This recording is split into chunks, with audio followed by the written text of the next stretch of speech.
I want to take you through the Science Department website, and this should answer questions that you have regarding scheduling your science classes. So on the home page, you can get to our section that's called Science Course Sequence, all of our science courses with all the information that you would find in the program of studies, contact information for the science faculty, and then any frequently asked questions that we came up with and our answers to those. You can always get to the program of studies by clicking on this bar, which will be at the end of each page, and then you certainly can contact me at any time. I'm Jen DePasquale, and I am the curriculum leader. So feel free to give me an email anytime you have any questions that can't be answered as you're going through here. So we're going to start off by looking at some typical sequences, and when I say typical sequences, again, things can be different. These are just typical or standard kind of sequences of flow, and you're going to see you have a lot of choices here.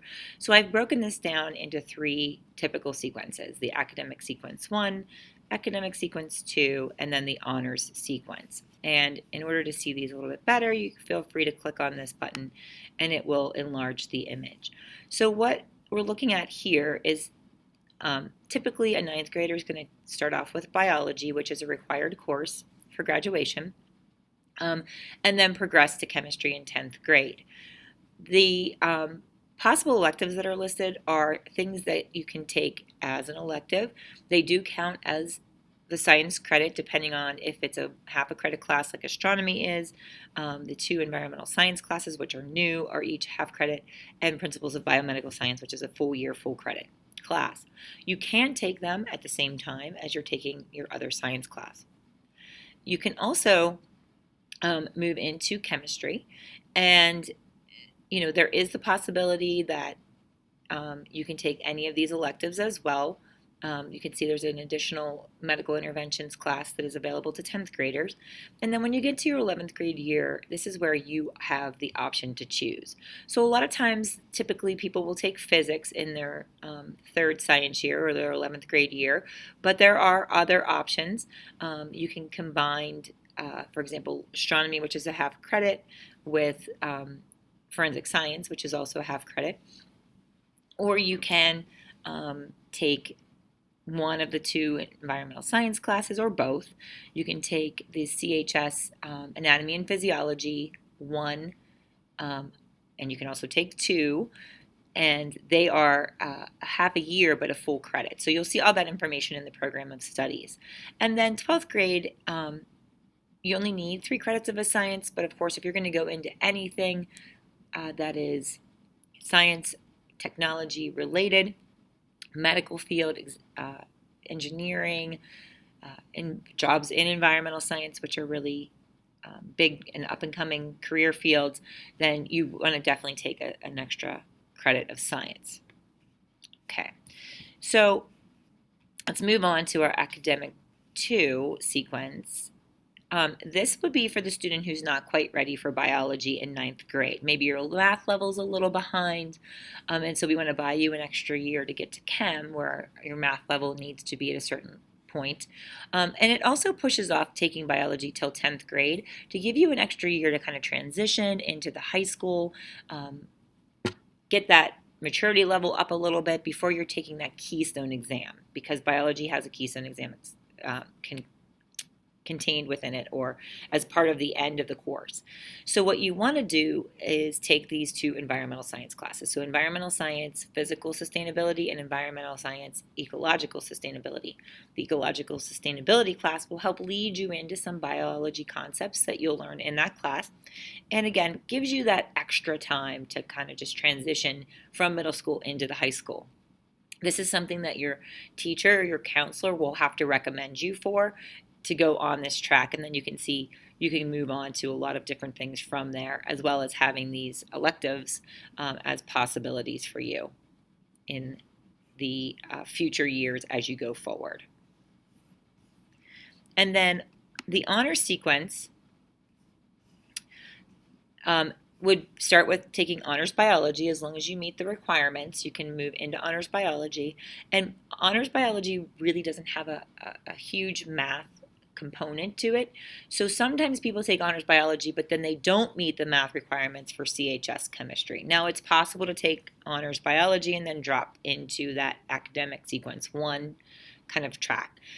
But if you have the math requirements, then you go into CHS chemistry. Now, CHS chemistry is something I wanted to point out. We used to have CHS chemistry as part of our connections program, along with our honors chemistry option.